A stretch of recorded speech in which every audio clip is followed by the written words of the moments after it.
Matapos ang malaking pasabog ng sekreto nila Gerald at Betsy, hindi inaasahan ni Betsy ang bigat ng kahihinatnan ng kanilang ginawang pagtataksil. Ang mga matang dati puno ng kasabikan at lihim na pagnanasa, ngayon napalitan ng pangamba, takot at pagkamuhi. Kinausap ni Betsy si Gerald. Nagtatalo ang kanyang tinig. Minsan ay pakiusap, minsan ay pagbabanta. Gerald, hindi tayo pwedeng basta ganito na lang. Kailangan natin magtulungan para ayusin to. Kung iiwan mo ako ngayon, ako ang magmumukhang masama sa lahat. Mariing wika ni Betsy habang nangingilid ang luha. Ngunit si Gerald, tila nawala na ang lahat ng lakas at pasensya. Malamig ang kanyang tinig at mabigat ang bawat salitang lumalabas sa kanyang bibig. Tapos na tayo, Betsy. Wala nang dapat pang ayusin. Sobra na ang kasamaang nagawa natin. Niloko natin ang mga asawa natin. Sinira natin ang tiwala nila. Hindi na ito maayos. Nabaling sa matinding galit si Betsy. Sinampal niya nang mariin si Gerald. Ganito na lang ba? Iiwan mo ako mag-isa sa ere? Sa oras ng kagipitan, bigla ka na lang lalayo? Ngumisi si Gerald ng mapait. Huwag mong ibaling sa akin ang lahat. Ikaw ang unang nagyaya. Ikaw ang unang nag-akit. Tandaan mo, ilang ulit kitang tinanggihan pero hindi ka tumigil. Ngayon, haharapin natin ang bunga ng lahat ng ito. At ayoko nang madamay pa.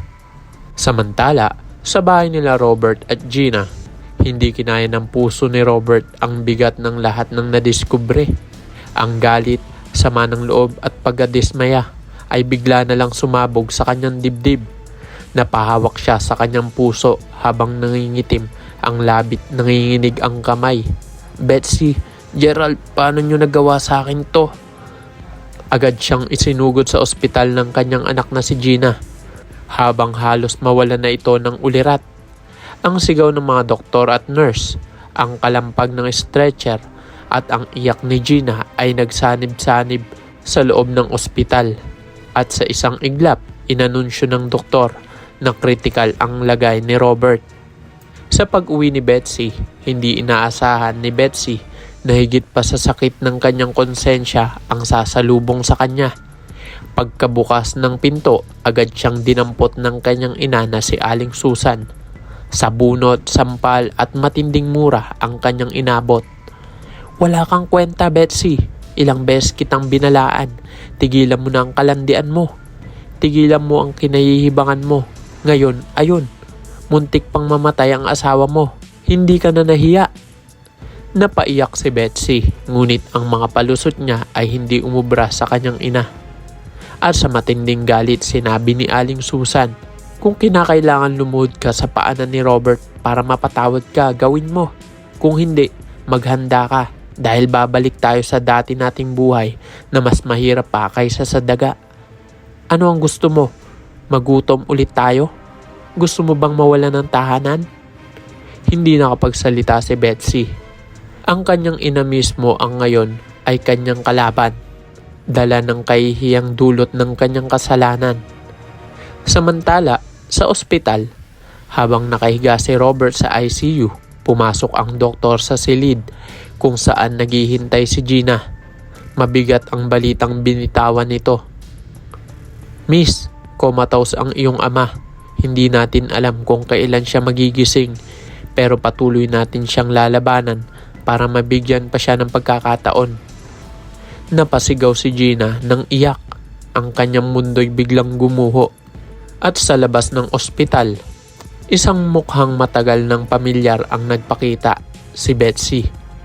Sa kabila ng lahat, nagkalakas loob pa rin siya na pumasok dala ang kapal ng muka at ang maling pag-asa. Dahil hindi paligal ang hiwalayan nila Robert, pinaniwala niya ang sarili na mayroon pa siyang karapatan sa lahat, maging sa ari-arian ng kanyang asawa. Ngunit ang akala niyang panibagong pag-asa ay isa palang ilusyon.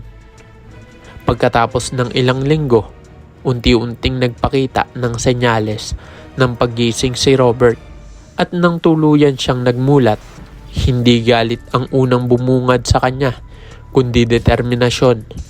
Sa loob-loob niya, hindi siya papayag na lumaya ang mga nagtaksil. Habang nakaratay pa sa kama, agad siya nagpatawag ng abogado. Gusto kong magsampa ng kaso. Hindi ako titigil hanggat hindi napaparusahan sina Betsy at Gerald. Adultery. Dapat silang magbayad sa ginawa nila. Matigas ang loob ni Robert. Hindi pa man natatapos ang kaso, plano na rin niyang ihanda ang annulment laban kay Betsy upang tuluyang mawala ang pangalan nito sa kanyang buhay.